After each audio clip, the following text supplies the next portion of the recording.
everybody. It's been a bit of a while since I last spoke to everyone. I hope you forgive me for that. I've just been really busy lately. Yeah, I'm just doing this video update by way of an update. With regards to what's happening, things have kind of moved along slightly with regards to my reapplication process.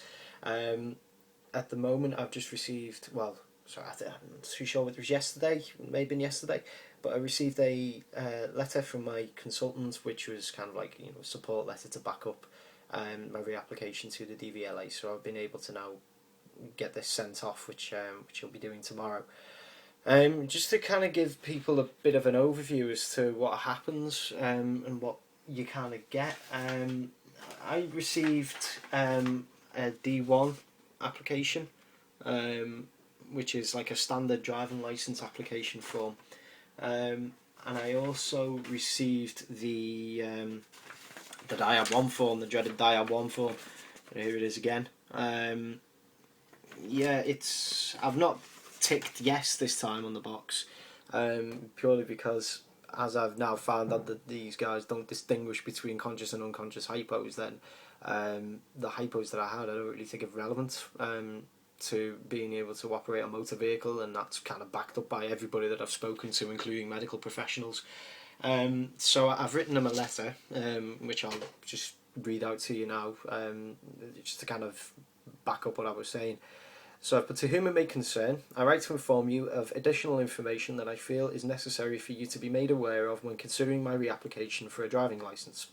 I've had my licence suspended due to the fact that I'm a type 1 diabetic and I had to reapply for my short-term 3-year licence.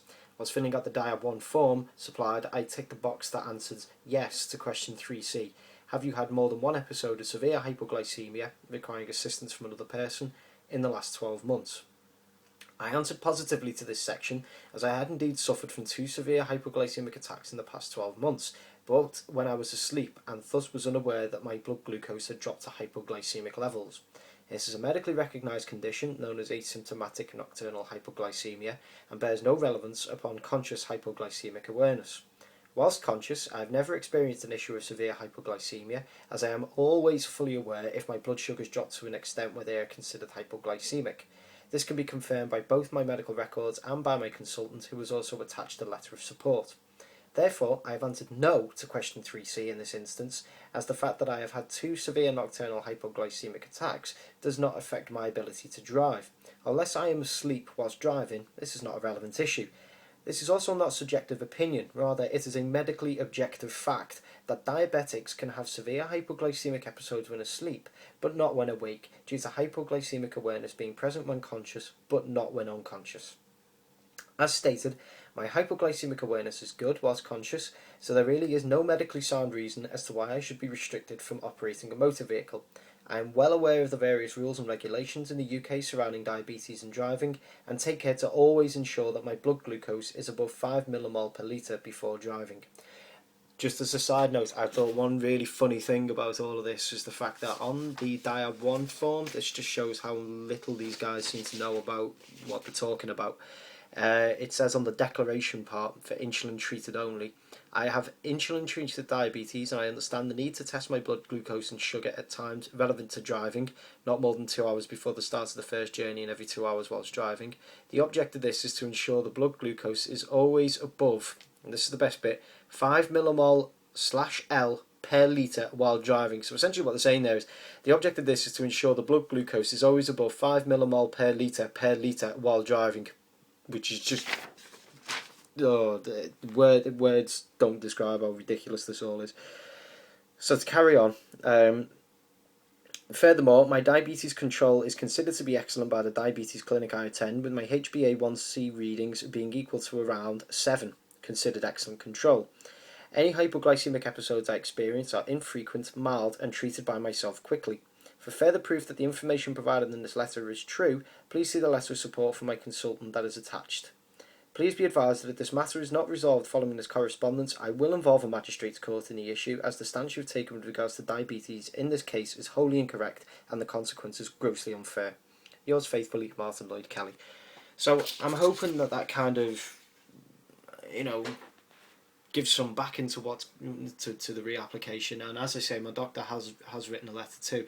I won't read that one out because I don't think he'd be very happy with me reading personal information and things like that over and broadcasting it on the internet. So I'll refrain from talking about that one. But essentially, that's what his letter says as well, that I've got really good diabetes control. I've never experienced a severe hypo whilst awake. And all this is verified by my actual medical records, which they ask you to sign a consent form. This is the DVLA. They ask you to sign the consent form so that they have access to those medical records should they need it. Now, if they're not going to use them, what is the point in asking you to actually sign the consent form in the first place? It's baffling. It really is baffling.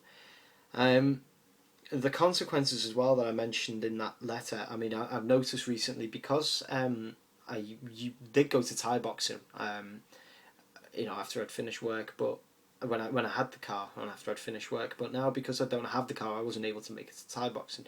Consequently, my insulin sensitivity changed, and I was running quite high, to be perfectly honest, of a morning. I mean, my bloods were really quite high, and it took about 5 days or so for me to realise that, oh yeah, it's because of the basal unit being too low overnight that I take. Sorry, my Lantus being too low overnight when I take it.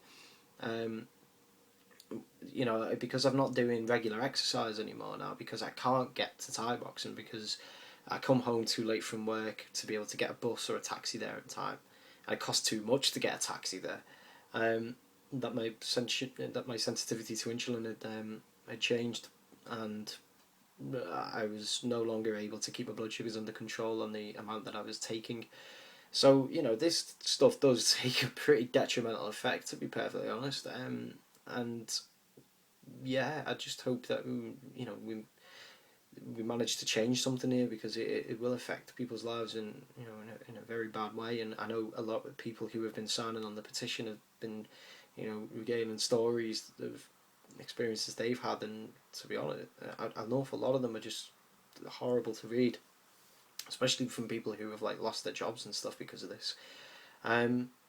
So yeah, other than that, there hasn't really been an awful lot of movement with the petition itself. Around the petition.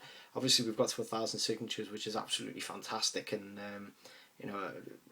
thank you all so very much for that, and very, very appreciative. And I'm hoping that kind of gives the petition a bit of weight with regards to going to local news outlets and things like that.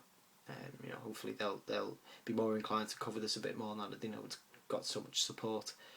And yeah, I'm just, as I said, I've been extremely busy of late, so I've not had an awful lot of time to be able to do things with the petition.